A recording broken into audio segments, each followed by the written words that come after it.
Welcome to Living Grounded, Village's weekly Q&A, where you can ask anonymous questions about God, the Bible, life with Jesus, and all things in between. Well, welcome to Living Grounded. It's a privilege to be here for episode 30, stepping in for Ella. Last night we had Village Meet, which we've been using the language of family meeting, haven't we? And it really did feel like that. Nearly everyone who was there shared an encouraging moment or story from the last 6 months, and we kind of had to cut it short, which was encouraging in and of itself. If you won't be able to make it last night, it would be great for you to talk to someone who did come. We don't want to keep you out of the loop on what we're doing as a church over the next 6 months to a year. We'd encourage you to do that. On Sunday, Tim preached on the 10 Commandments, and he doesn't have a gun to my head for me to say this, but I thought it was really helpful. It helped me to understand how we view the Old Testament laws, and particularly the 10 Commandments, as a new covenant Christian as we are. He gave us the tools of discontinuity and continuity. If you want to know more about that, check it out on the website or the app. But as a personal thing, I found it really encouraging digging into the idea of covetousness. I haven't really considered myself as someone who covets much. I don't look at other people's houses or cars and go like, oh, I really want that.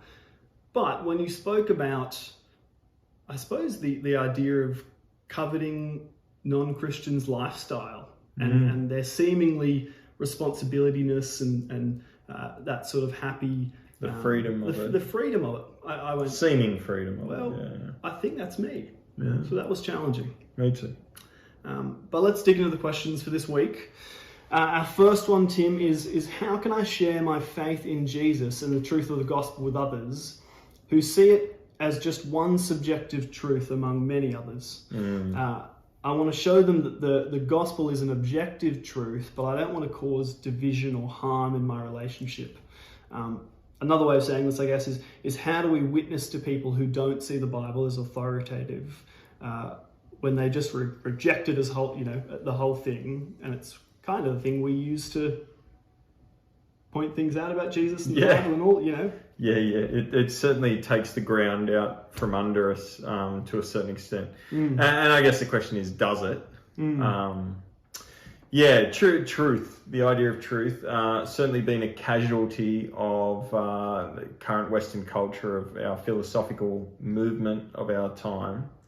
And that's true, I think, on both sides of the fence, on left and right circles. It's not that we're totally anti-truth, I think. Some people are holding to things they believe to be true very deeply and very strongly, maybe even stronger than people did in the past. Sure. But I think we're anti-truth in the sense that we're anti any truth that doesn't conform with what I already think to be the truth.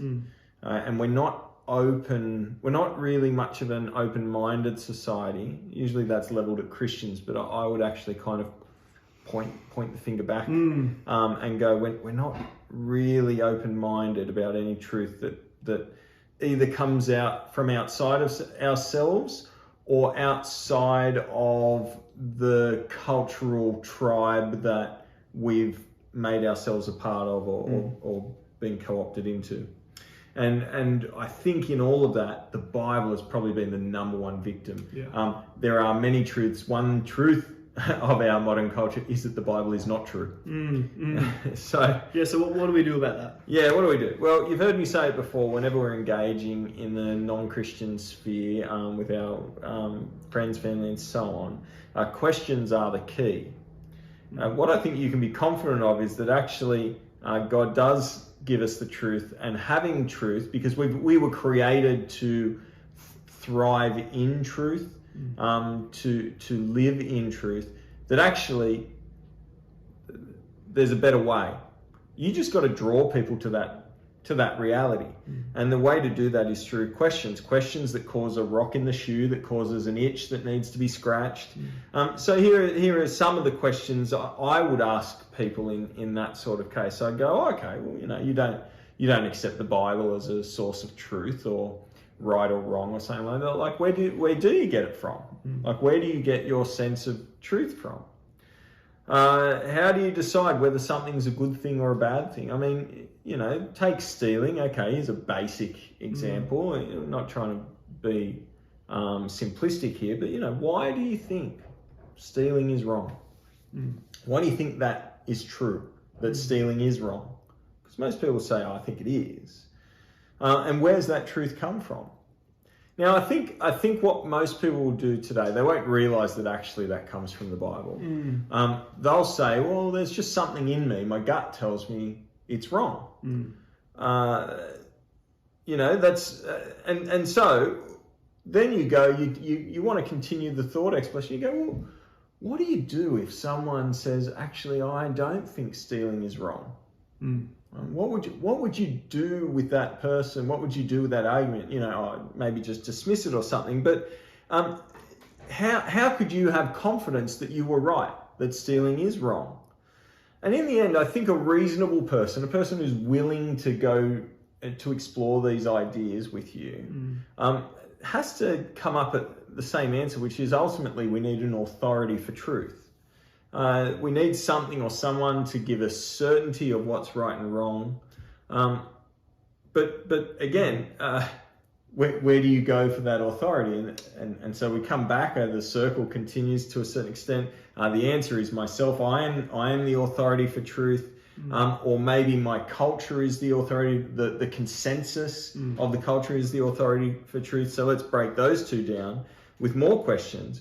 Well, how can you be confident of your own wisdom on this? Of that your gut points to the compass of your gut points to true north, if you like. Yeah, you think like cultures of the past that we now point our fingers at and go like, wow, that was so awful that they did that. You think the Roman Colosseum, you think throwing babies out in China under the one child policy. They thought at the time that was perfectly normal. Yeah, or in Western culture, 20 years ago, people were absolutely convinced that there were, the majority of our culture was absolutely convinced that there was only two genders, male and female, two expressions of gender.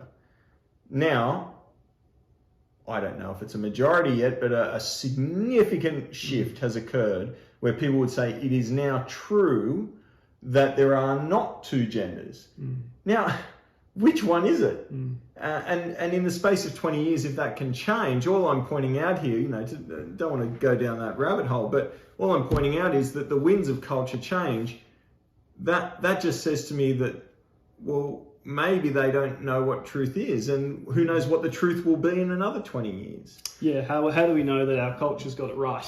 That's right. And individually, how do we know that we've got it right? I'm not arrogant enough to say that I have been right every time in what I thought was right or wrong in my life. I am capable. Here's the realization we need to just accept. I am capable of getting things wrong. How do you know any given truth that you are standing on, confident of, is right or wrong when humans aren't perfect? And so, if culture's not perfect, if humans aren't perfect, if we're all a bit dynamic and changey and so on, where does that leave you? Well, I think it leaves you with the realization that, and hopefully being able to show it from people's own reasoning, that actually we need an authority on right, wrong, good or bad. We need a timeless authority that doesn't change and blow like the wind, read in the wind like our culture, that's perfectly wise, not foolish like humans, that we make bad decisions and choices and so on, and that has a good agenda. One of the reasons why I want to think some things are good or bad is for selfish reasons.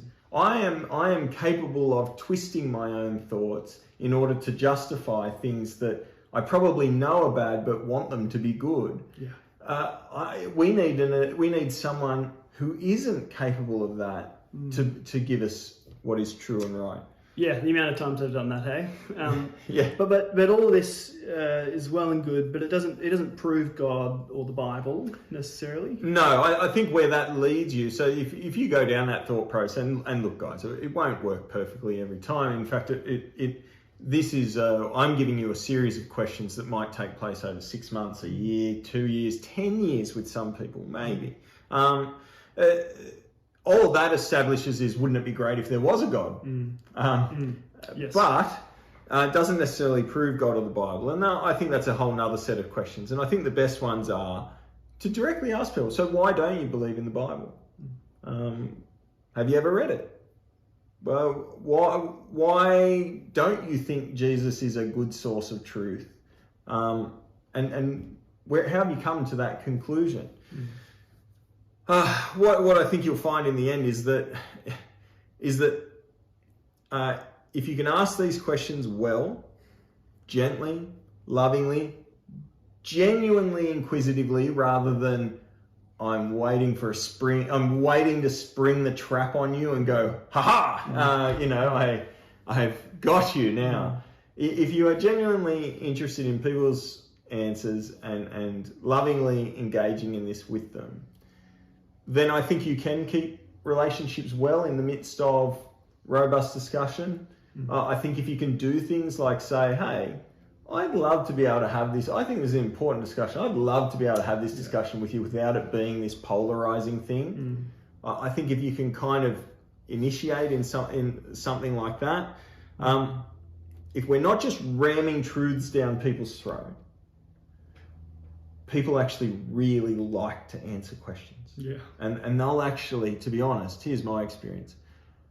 Because culturally speaking, we're not very good at, most people don't care what other people think anymore. But people want to tell other people what they think. So actually, they'll really like having a conversation with you because you'll be one of the few people who actually ask them, what do they think? Yeah, and we don't want to get trapped up in that thing where we start the conversation just wanting to tell others what we think either, do it. You can see through that. Yeah, I think you need to be very careful of kind of like, like the traps, you're kind of on the edge going, all right, get through your answer. Now, you need to be patient. You need to be thoughtful. You need to genuinely listen. You need to be willing to explore what they think more without just letting them get a sentence in before going, all right, that's enough now, Yeah. But what if they totally reject the Bible? What if they just at the end of, you try and initiate some of this process and it's still, if they weren't even willing to explore that God could be real, here would be my encouragement. The best thing to do is just leave it. Pushing God or Jesus or the Bible on people who are fiercely resistant pretty much only ever results in more resistance. And the best thing you can really do is just pray. Continue to pray. Ask God to humble their hearts. Ask God to open their ears, their eyes, and their minds to the gospel. Keep living as a faithful Christian in front of them. Don't hide your Christianity, but also don't force it on them. And leave it at prayer until the time where maybe they are a bit more open, which I've found can happen. Yeah. Great answer. And great question. Very practical question. Our second question, Tim, is who is Jesus talking about in Mark 10 verse 40 after he rebukes James and John for asking to sit at his right and left hand? Maybe we read the verse. Yeah, this is a fun one. This is interesting, isn't it? You've got James and John, they kind of come up, it's such a strange little moment that is actually extremely human when you think about it. They've figured out Jesus is someone pretty important, he's powerful, they've seen his miracles, all this sort of stuff. And they go, teacher, we want you to do for us whatever we ask. Hoping Jesus would just go, all right, I don't know what they expect. You wonder if it's they've heard ask whatever you want and it'll be given to you. Yeah, be given to you, that's right. Yeah, it's a mechanism. Yeah. Jesus says, what do you want me to do for you? Let one of us sit at your right and the other at the left in your glory. So basically, what are they asking? That when you come to your throne, they recognize Jesus is King, Messiah. When you come into your throne, probably thinking when you overthrow the Romans and you install yourself in Jerusalem as the King, put us at your right and left hand. Put us in positions of authority and power and glory. And Jesus says, you don't know what you're asking.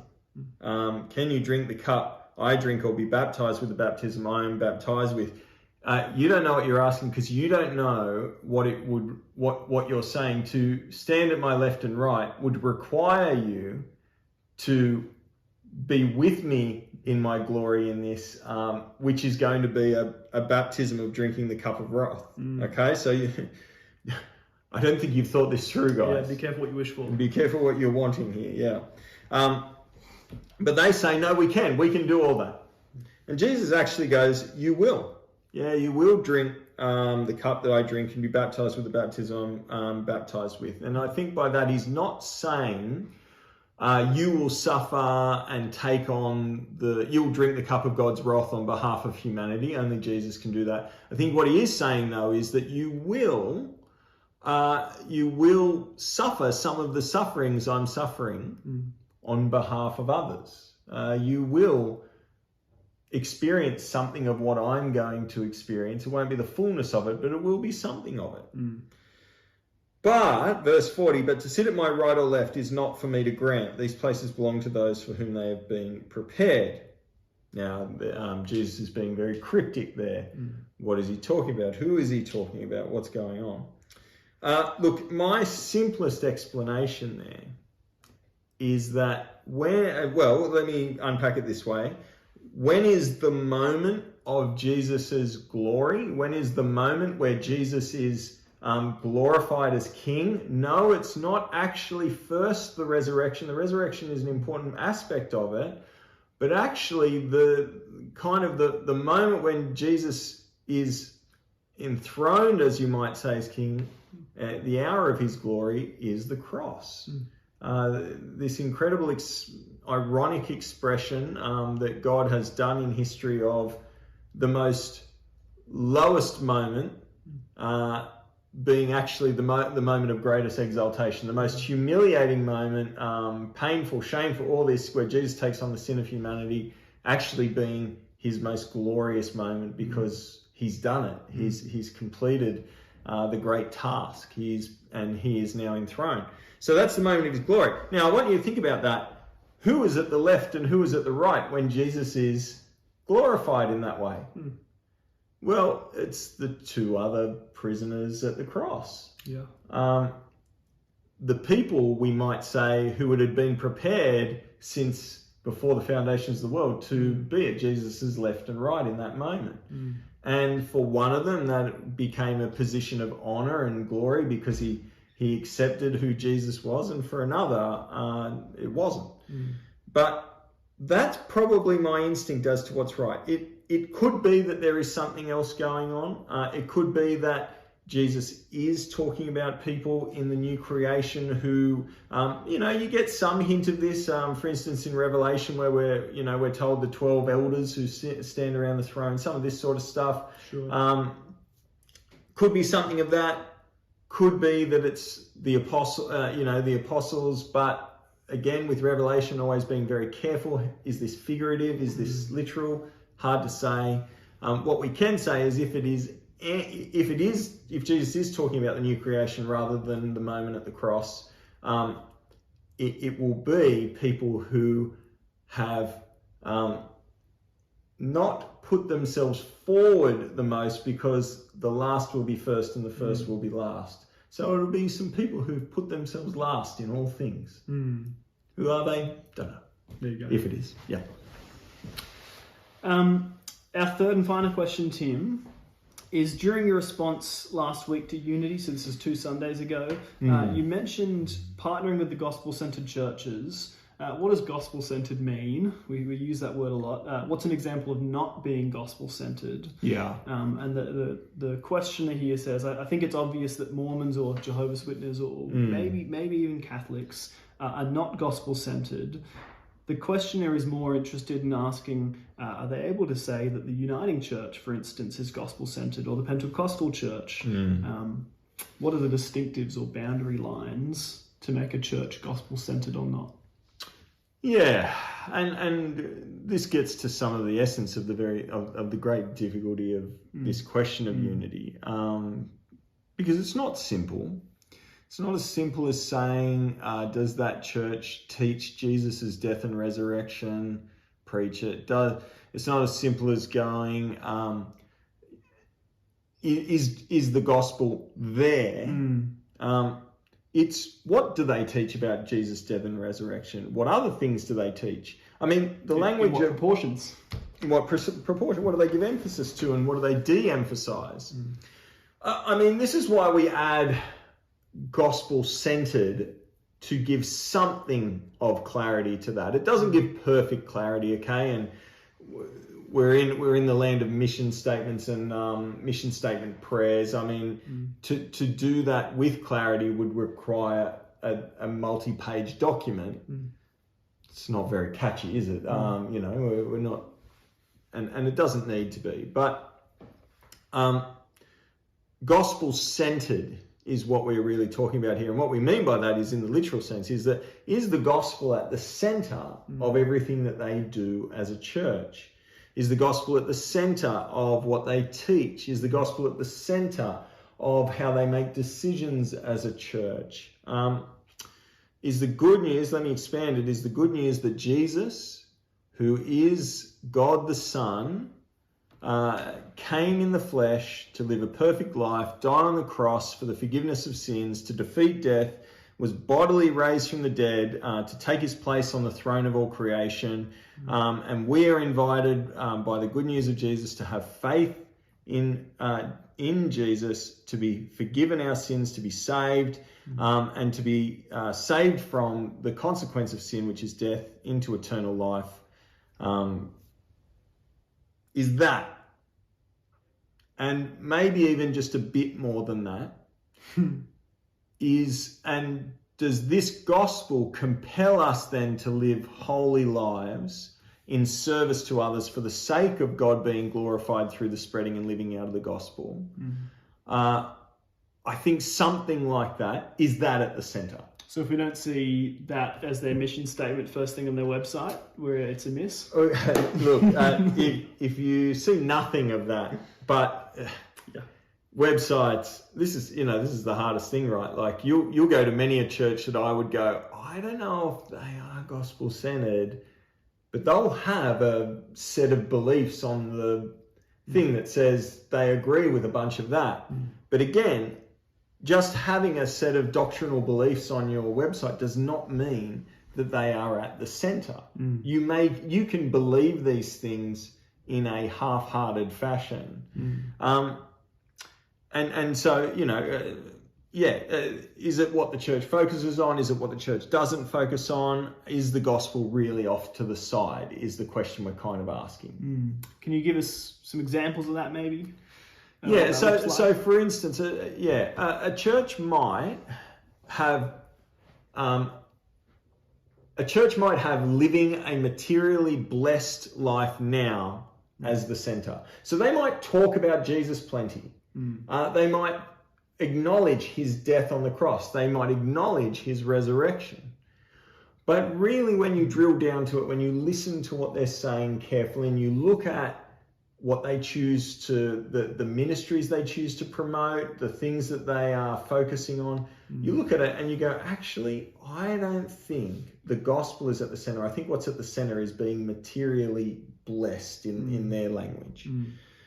This is of course what has been called the prosperity gospel. That's what's going on there. It's not that they don't say anything about the gospel. It's just that I think when you dig down to it, it's not the center.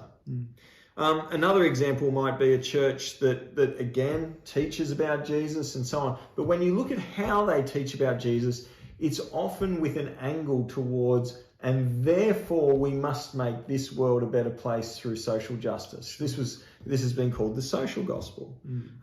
The gospel is still there, it's present, but its emphasis and the shape that it almost always takes isn't therefore repent, be forgiven your sins, turn to Jesus in living holy lives and spread the good news of the gospel for that people need their sins forgiven. Instead, it's almost always, okay, so Jesus was a great guy. He had some great teachings. What a sacrifice to die on the cross.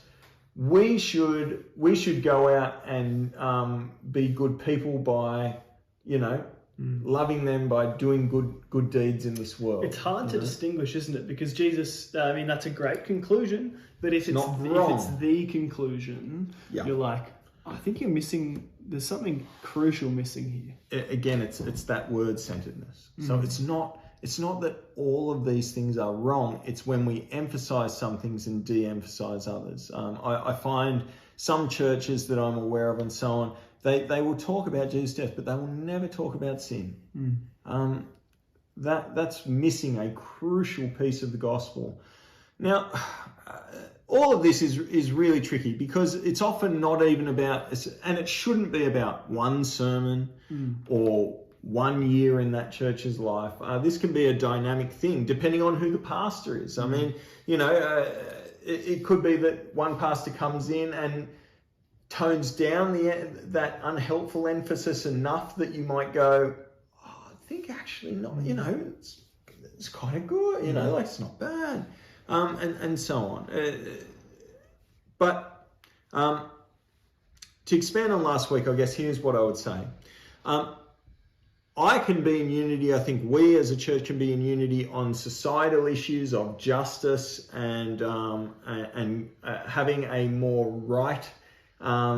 righteous culture with churches that aren't gospel centered. I'm happy to sign a petition, go to a rally with a Roman Catholic on, say, rights of children, or unborn children or something along those lines. But I wouldn't do a mission event with a Roman Catholic because I wouldn't want a new Christian to end up at a church that isn't gospel centered. After that, though, I do think a lot of these, as has been said in the question, I think it does need to be case-by-case basis. In the Uniting Church, I think you can get a church with a pastor and a congregation that doesn't believe that Jesus was resurrected from the dead, where the gospel is certainly not central. But I think you can also get a Uniting Church where the church and the pastor does believe and actually might have really solid, what we might call evangelical beliefs. In Pentecostalism, I think you can get a church that wholeheartedly preaches a prosperity gospel. But you can also get a church that's really faithful to some of the central themes and doesn't emphasize some of those unhelpful things that have often come, Instead, it's mostly just a difference, in what would be the difference. It's mostly just a difference on spiritual gifts, which is, kind of maybe a second order, maybe even a third order kind of doctrine. Yeah, this is why we can't have a silver bullet that we want, isn't it? Because you want to go, they're all out, they're all in, they're all out, they're all in. But really, it's these are people we're talking about. These are groups of people. Yeah. You can't. They're not all believing the same thing. Yes, that's right. There is a plumb line. There is a spirit level, if you want, but the surface is not perfectly even, depending on who you measure it by. Sure. Is it just one member of the church who might be a little bit wackier than the rest? It's incredibly hard, and so it requires wisdom and discernment. And the wrestle, again, I would just keep coming back to is what is required of us in this? What does it mean to be pursuing unity? Is it unity in things like events and so on? I think that's actually the most simplistic way of showing unity. And I don't really feel the need to do that personally. I don't think it's effective. I don't think it's overly helpful. I'm much more interested in aiming for true unity, which is believing the same things, being convinced of that the scriptures teaches the same things, at least on first and most second order stuff. But of course, that's much more difficult and much scarier and much riskier. And so that's a very slow and hard process. Yeah. Well, thanks for all that.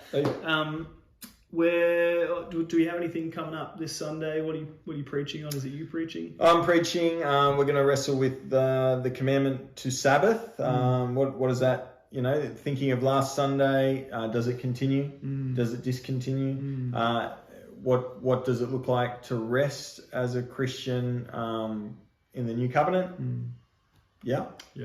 Cool. There are so many voices on that thought. I don't know who to listen to. So keen to hear your thoughts. Well, not me, but hopefully the scriptures. Yeah, the scriptures. Hopefully the scriptures that I'll be unpacking. Yeah. Well, thanks for listening. Glad you made it to the end. We'll see you soon. Ciao.